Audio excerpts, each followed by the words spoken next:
At 0312 a.m., 25,000 feet above the Persian Gulf, the cockpit of an F-35C Lightning II is silent, save for the mechanical hiss of the pilot's oxygen mask and the soft chirp of the AN/APG-81 AESA radar painting targets in the dark. Then, everything changes. An Iranian Khordad-15 surface-to-air battery along the coastline achieves a hard lock. Two streaks of white smoke erupt from the shoreline, accelerating to Mach 2.5 in under 4 seconds. The American pilot pulls a 7G defensive brake. His wingman isn't fast enough. A proximity fuse triggers. A wall of tungsten shrapnel shreds the F-35C's horizontal stabilizer. The aircraft shudders violently, trailing smoke over the Persian Gulf. Iran had just made the most expensive decision in the history of their air defense doctrine. For 21 days, the United States and its allies did something that looked, to the untrained eye, like weakness. They waited. The USS Abraham Lincoln Carrier Strike Group, a $13 billion floating air force, had been repositioned to within strike range of Iranian territory. Alongside it, the USS Arleigh Burke and USS Gravely, two $2.1 billion guided missile destroyers armed with 96 Tomahawk cruise missiles each. The message was clear. We are here. We see everything. Stand down. Iran didn't stand down. Iranian state media called American restraint a confession of fear. The IRGC moved mobile Fateh 110 ballistic missile batteries out of their hardened underground cities and into coastal firing positions. They were daring us to blink. When that Iranian Khordad 115 battery illuminated and fired on a United States Navy aircraft, they didn't just pull a trigger. They signed the termination order for their own economic engine. What Iran didn't know, what they couldn't know, was that the United States had spent the entire 21-day waiting period doing something far more dangerous than moving ships. We were mapping them. Every time an Iranian radar operator powered up his fire control system for a routine sweep, an RC-135 rivet joint signals intelligence aircraft operating at 43,000 feet was recording the exact electronic fingerprint of that radar, its frequency, its pulse width, its rotation speed. By the time the Iranian missile battery fired on that F-35C, the United States had a complete electronic order of battle of every SAM site, every radar van, and every communications node along 600 miles of Iranian coastline. The Iranians thought they were hunting us. They had been sitting inside our crosshairs for 3 weeks without knowing it. The execute order had been sitting on the terminal in the Combat Information Center of the USS Arleigh Burke for 14 days. The commander turned the physical key. Track 1. Blinding the eyes. Before the main strike package could move, the coast had to go dark. A flight of F/A-18E Super Hornets dropped to just 200 feet above the waves, hugging the sea surface to stay beneath the radar floor of Iran's long-range search systems. At that altitude, they are functionally invisible, a trick called terrain masking, executed over open water using the Earth's own curvature as a shield. The moment Iranian operators powered their fire control radars to reacquire the incoming jets, they unknowingly transmitted a homing beacon directly to the weapons streaking toward them at Mach 2. The AGM-88 HARM, the high-speed anti-radiation missile, doesn't need to be aimed. It listens. It locks onto the specific electronic scent of an enemy radar. The second that radar transmits, the missile has a perfect solution. The Iranian shoreline erupted in 7 simultaneous secondary explosions as HARM missiles impacted radar vans up and down the coast. Each hit wasn't just destroying hardware, it was deleting years of operator training, calibrated targeting data, and integrated air defense coordination nodes. Iran was now fighting blind. Track 2. Burning the bridge. Simultaneously, B-1B Lancer bombers operating from Diego Garcia released a massive volley of AGM-158 JASSM cruise missiles, terrain-hugging weapons that skimmed the earth at 500 miles per hour, navigating through Iranian valleys below the radar floor of every S-300 battery in the country. Their targets? The logistical bridge, the network of ammunition depots, command nodes, and fuel transfer stations that Iran uses to sustain its proxy network across the Middle East. You don't have to win every battle. You just have to burn the supply line that funds every battle. The first JASSM salvos impacted before a single alarm sounded in Tehran. Here is where the operation crossed from impressive to historically unprecedented. While U.S. assets hammered the coastal defense network and logistical spine, Israeli F-35I Adirs squadrons, the most capable variant of the F-35 ever built, were executing an approach that defies every established doctrine of air combat. They did not come from the sea, where Iranian coastal radars expected them. They came through the mountains. Flying a high-risk terrain masking profile at just 50 feet above the rock faces of the Zagros mountain range, the Adir jets used the terrain itself as a $400 billion stealth system.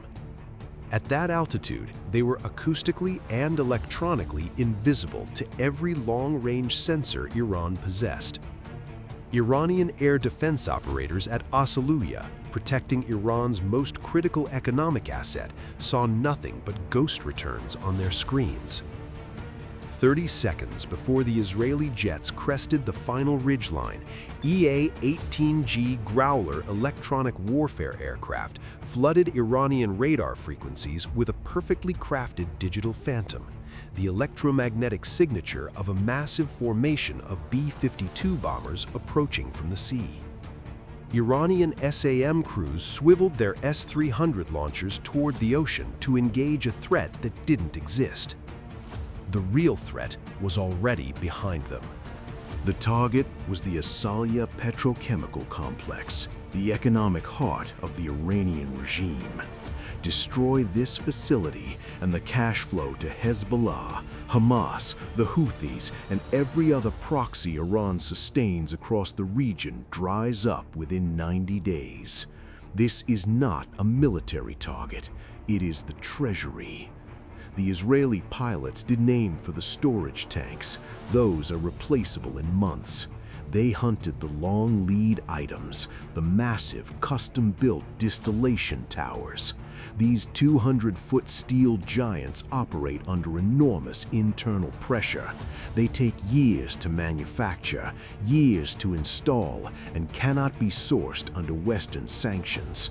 The sequence was the weapon.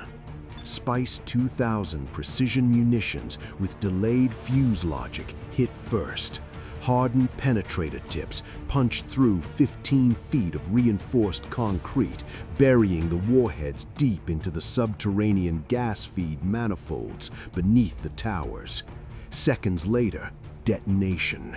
By rupturing the pressurized manifolds from below, while the towers were operating at peak throughput, the Israelis turned the facility's own internal pressure into a catastrophic demolition charge. The distillation towers didn't collapse, they exploded from the inside out.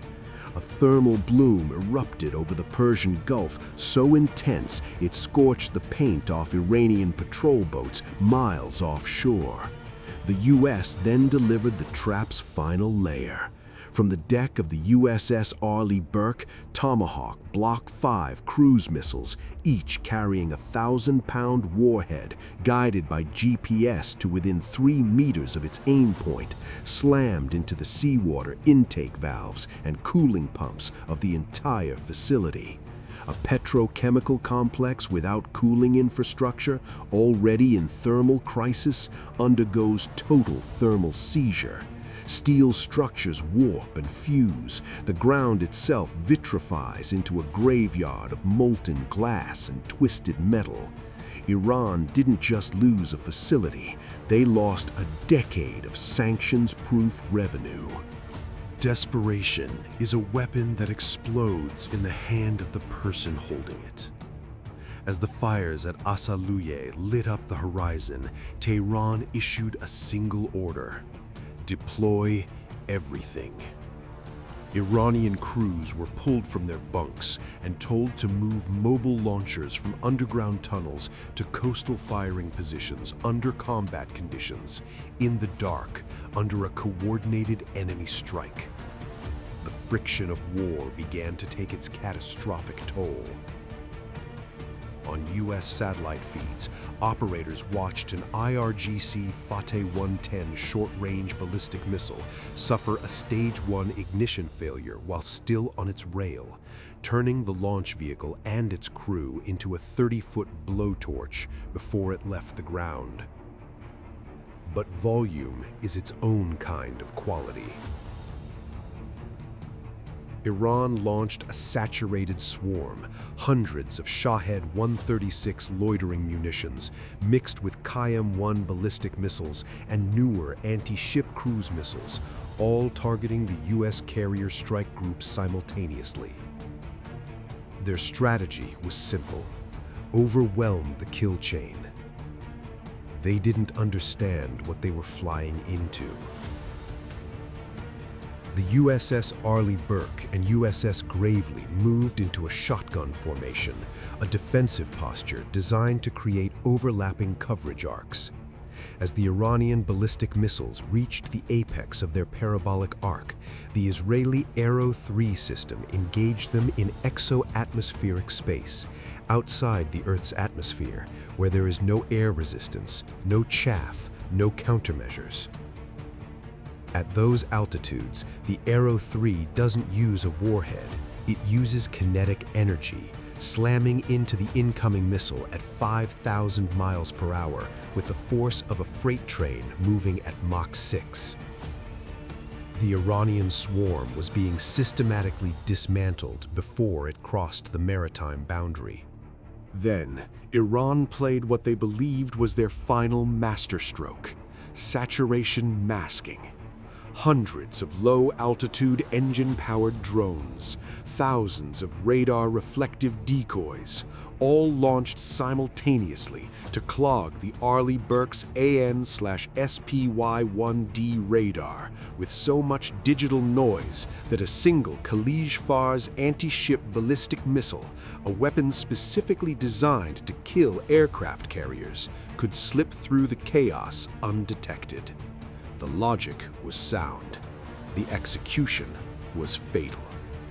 Instead of going active and exhausting the ship's missile magazines, engaging every decoy, the crew of the USS Arleigh Burke activated the AN/SLQ-32/6 electronic warfare suite. The system didn't broadcast noise, it listened. Within seconds, it had harvested the unencrypted control frequencies the Iranians were using to loiter the drone swarm over the strike group. The system identified the command protocol, cloned the signal, and hijacked the entire swarm simultaneously. 3 seconds. That's how long it took. 200 Iranian drones, programmed to seek the largest metallic radar signature in their vicinity, performed a synchronized 180-degree turn. They found the largest metallic radar signature in their vicinity: the Iranian coastal launch barges that had deployed them. While Iranian commanders were still watching their saturation tactic execute on their screens, their own weapons were screaming back toward them at 120 miles per hour. The smoke over Asaluyeh is a message that needs no translator. You cannot overwhelm a system that turns your weapons into its weapons. By the time the sun rose over the Persian Gulf, the Iranian counterattack had stalled completely. They had expended a significant portion of their surge-capacity missile inventory for zero tactical gain. Not a single U.S. or Israeli ship was struck. Not a single additional aircraft was lost. The flagship of their economic infrastructure, irreplaceable under current sanctions, was a field of molten metal. What Iran lost today cannot be purchased, sanctioned around, or rebuilt in secret. A primary petrochemical revenue source worth an estimated $6 billion annually. The electronic order of battle of their coastal air defense now permanently mapped by U.S. SIGINT. The acoustic and radar signature of every asset that sorted during the counterattack, now cataloged by U.S. and Israeli intelligence systems. And most critically, the belief that their defensive doctrine could stop a coordinated U.S.-Israeli multi-domain strike. That last loss is the one that changes the strategic calculus permanently. Iran still has backup missiles. They will try again. But the next time they consider locking a targeting radar onto an American aircraft, they will have to answer a single question. Is the next lock worth the next city? Because we've shown them the math. In modern warfare, sequence beats firepower, precision beats mass, and intelligence beats everything. The era of Iran believing it can fight the United States Navy and the Israeli Air Force simultaneously and survive with its economy intact ended this week over the Persian Gulf. Now here's the question I want you to answer in the comments. Which system do you think was the real game changer? The Israeli F-35I's terrain masking approach through the Zagros, or the U.S. electronic warfare suite that turned Iran's own drone swarm against them? Drop your answer below. And if this kind of deep analysis is what you're here for, subscribe, because what's coming next in this region will make today look like a warning shot.